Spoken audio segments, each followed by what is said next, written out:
बातचीत हो रही है, ये एक मुस्बत पहलू है।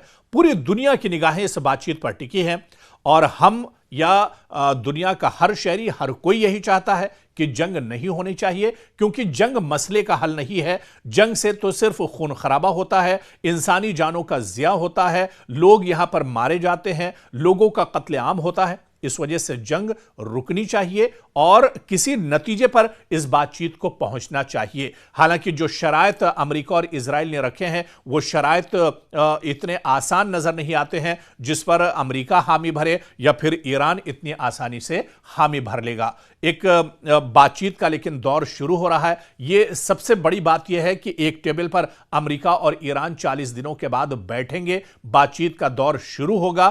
क्या कुछ नतीजा निकलता है यह देखना तो बहुत अहम होगा और यह आने वाले दिनों में एक तरह से इसकी तस्वीर साफ होगी। लेकिन इतना जरूर है कि इस बातचीत में दरअसल बहुत से हर्डल हैं, बहुत से मुश्किलात हैं, बहुत सी रुकावटें हैं जिन्हें पार पाना इतना आसान नहीं लग रहा है ईरान या फिर अमेरिका के लिए। लेकिन इतना जरूर है कि पूरी दुनिया दरअसल इसे एक उम्मीद के तौर पर, उम्मीद की किरण के तौर पर एक तरह से देख रही है कि यह बातचीत किस तरह से आगे बढ़ेगी।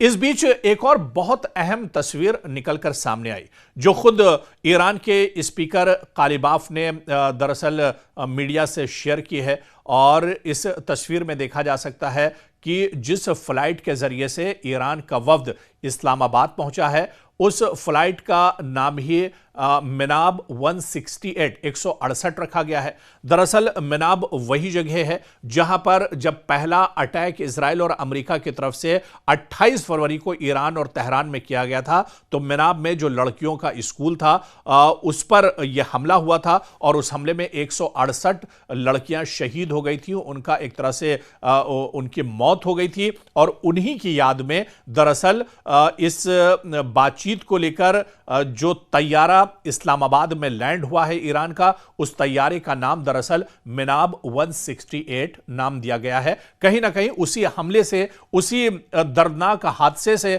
जोड़कर इस मिशन का नाम भी ईरान ने मिनाब 168 रखा है। और जो तस्वीर ईरान की तरफ से शेयर की गई है उस तस्वीर में देखा जाता है कि फ्लाइट के अंदर सीटों पर दरअसल जो लड़कियां शहीद हुई हैं अमेरिका और इजराइल के हमले में, उनकी तस्वीरें लगी हुई हैं और एक गमगीन माहौल देखने को मिल रहा है। तो ऐसे में एक पैगाम देने की कोशिश भी ईरान ने यहां से की है। जिस तरह से कत्लेआम बच्चों का किया गया, मिनाब में पूरे का पूरा स्कूल दरअसल एयर स्ट्राइक के जरिए तबाह बर्बाद कर दिया गया, उसका एक मैसेज लेकर भी ईरान यहां पर पहुंचा है। और ईरान पूरी दुनिया को दरअसल यह बताने की कोशिश कर रहा है कि किस तरह से ईरान के अंदर कत्लेआम किया गया है, किस तरह से इजराइल और अमेरिका ने दरअसल आम शहरियों को निशाना बनाया है, हॉस्पिटल्स को निशाना बनाया गया है, स्कूलों को निशाना बनाया गया है, यूनिवर्सिटी पर बम बरसाए गए हैं, छात्र और तलबा को यहां पर कत्लेआम किया गया है, उन्हें दरअसल मारा गया है, आम शहरियों पर दरअसल हमले किए गए हैं। यह पैगाम देने की भी ईरान की तरफ से कोशिश की गई है। और इसी लिए इस बहुत अहम बातचीत में जो तैयारा ईरान की तरफ से इस्लामाबाद में लैंड किया है उस तैयारे का नाम मिनाब 168 रखा गया है, जिसके जरिए ईरान दरअसल पूरी दुनिया को एक बहुत अहम पैगाम देने की कोशिश कर रहा है।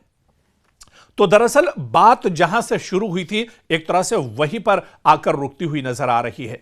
28 फरवरी का दिन याद कीजिए जब दुनिया में एक जंग की और शुरुआत हुई थी और इजराइल और अमेरिका ने मुश्तरका तौर पर अचानक तेहरान के ऊपर हमला कर दिया था। इस हमले में सबसे बड़ा झटका जो ईरान को लगा था, ईरान के supreme leader Ayatollah Ali Khamenei की शहादत हुई थी। और उसके बाद जो बड़ा झटका लगा था मिनाब स्कूल, जहां पर बड़ी तादाद में लड़कियों का स्कूल था और 168 लड़कियां शहीद हो गई थी, उन्हें मार दिया था इस एयर स्ट्राइक में अमेरिका और इजराइल ने। तो ये दो बड़े हादसे इस हमले में दरअसल निकलकर सामने आए थे और पूरी दुनिया ने दरअसल देखा था। तो 28 फरवरी को दुनिया पर एक जंग एक तरह से अमेरिका और इजराइल ने और थोप दी थी। और यह जंग जिस तरह से अमेरिका में और डोनाल्ड ट्रंप ने पूरे गुरूर में कहा था कि यह जंग एक आध हफ्ते चलेगी, 2-4 दिन चलेगी और बहुत जल्दी ईरान के अंदर हम रजीम चेंज कर देंगे, ईरान का दरअसल बहुत जल्दी खात्मा हो जाएगा, नेस्तो नाबूद कर देंगे ईरान को, एक तरह से वो तमाम की तमाम चीजें दरअसल धरी की धरी रह गई और जैसे जैसे वक्त गुजरता गया, जंग बढ़ती रही, वैसे वैसे इस जंग में ईरान और मजबूती के साथ निकलकर सामने आ गया।